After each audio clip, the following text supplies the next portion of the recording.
Hey everyone, welcome back to the 6-5 Summit. We are here on day 3 in the ESG and DEI track. I'm Daniel Newman, one of the hosts here at the 6-5, and I'm excited for this next conversation. Justina, welcome to the 6-5 Summit. How are you? I'm great. Thank you for having me. Such an important topic. ESG, sustainability in particular has been in focus. It's in the news. It's been part of most companies' vernaculars in a big way over the last couple of years.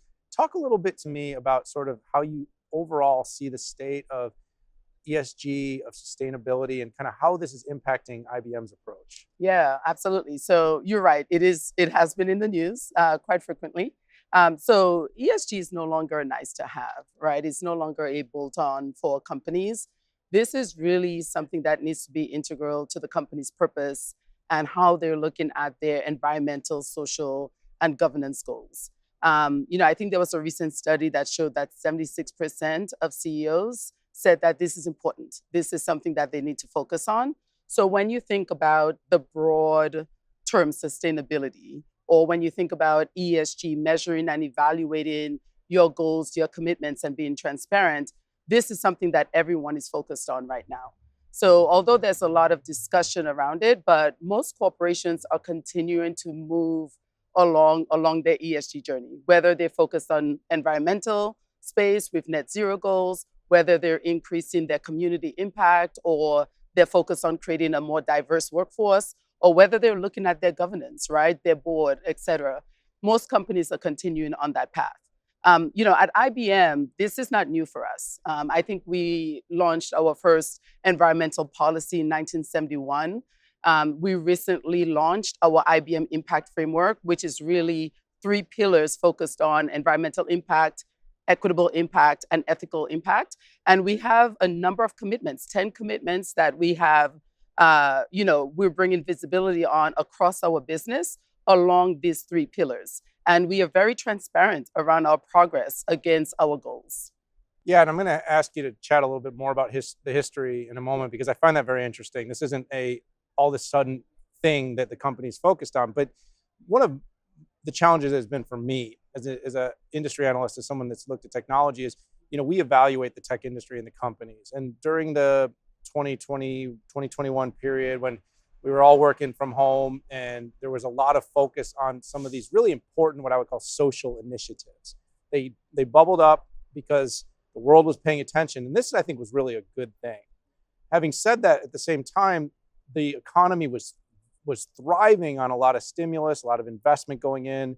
And all of a sudden, and late in 21 and 22, when the economy kind of turned a little bit, we've entered this period of more austerity. Justina, I've noticed some companies have not stayed with it as much. Other companies are really doubling down on it.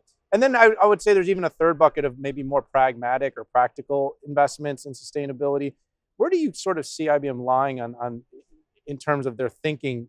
Are they staying with it? We are staying with it. I think IBM has a long history in this space. And I think even when you look at diversity and inclusion, or the policies that we've really championed in the D&I space and environmental space, this is not new for us. So I think companies like IBM are steadily continuing our progress against those ESG goals, but this is not new for us. So when you look at some companies and how they're thinking about it, I think the E is an area where a lot of companies now are coming together and saying, okay, we have this net zero goal, right? And most, top companies actually have a commitment around, reducing their carbon emissions.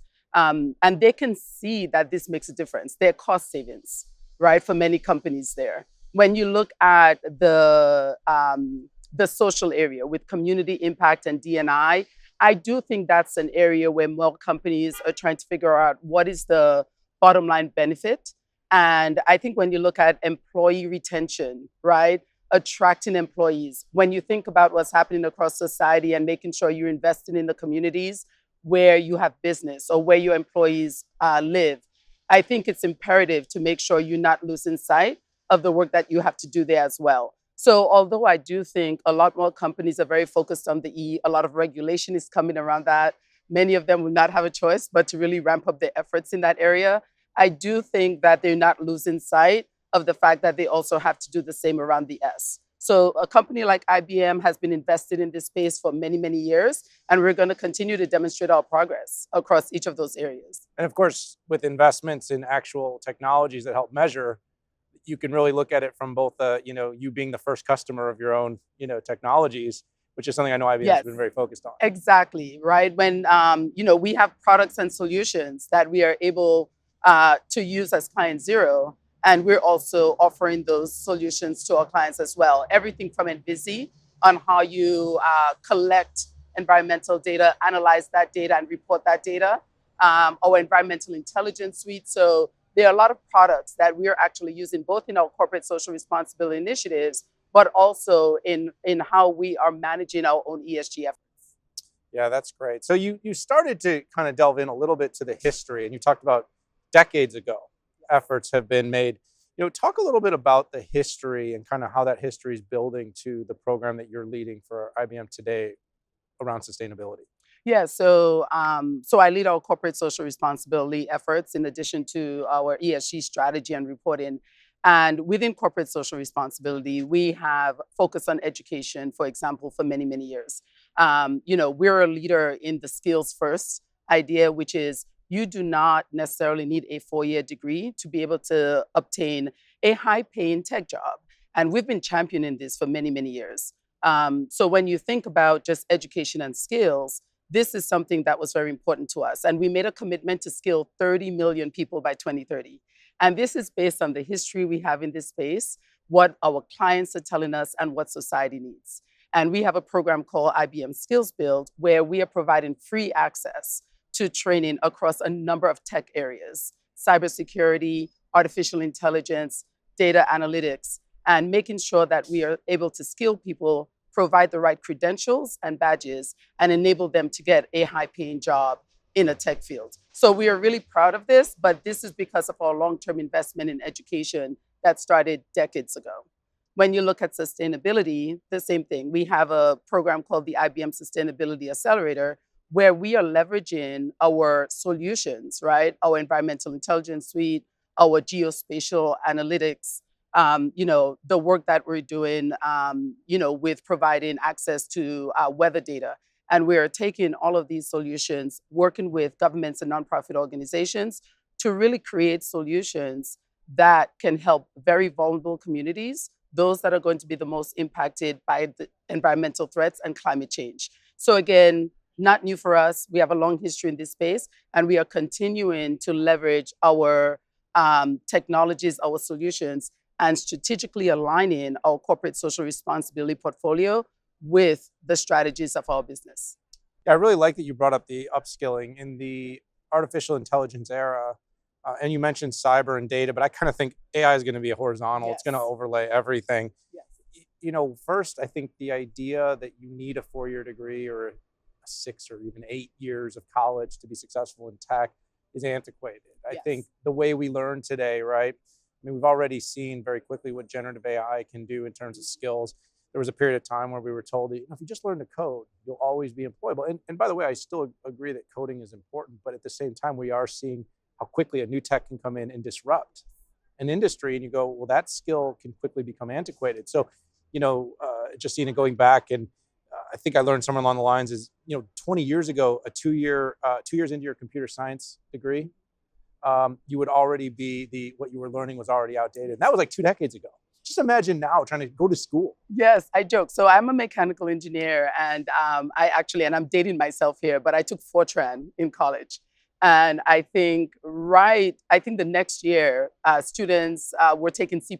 So even when you think back to the different computing languages, change was happening already very quickly. I wish I had taken C++ because Fortran was actually very difficult. But I think when you look at AI and the fact that it is going to be very disruptive, I think there's a significant opportunity for us, right? Because just like with any launch of any new technology, it's additive. And when you think about that, like the internet or the PC or even the calculator, right? It always changes how you have to think about learning and how you have to upskill yourself and grow your skills. So this gives us an opportunity, especially through our Skills Build program and other initiatives that we have, to really focus on what is AI going to do and how can we help those communities that have been historically excluded from the tech workforce. How do we make sure they understand how to use it for creating new solutions, for upskilling themselves, for learning new ways that they can actually benefit from it. So I think that gives us a great opportunity as a leader in this space, to really double down on our efforts with the communities that we want to impact the most. So before we wrap up here, I guess I want to finish off just talking about sustainability as a whole. We talked a little bit about the solutions you develop. We've talked a little bit about kind of your perspective as being part of the leadership within IBM on this very topic. But what about clients? How would you explain the way that IBM is really helping clients to meet their sustainability objectives and goals? Yeah, so IBM has an end-to-end approach, right? And we really focus on how do you turn clients' ambitions into action. And we do it in a number of different ways. I mean, first, we help them with creating strategies around what they have to do around their sustainability journey. We also help them manage their facilities and really help, with buildings and infrastructure and tracking of assets.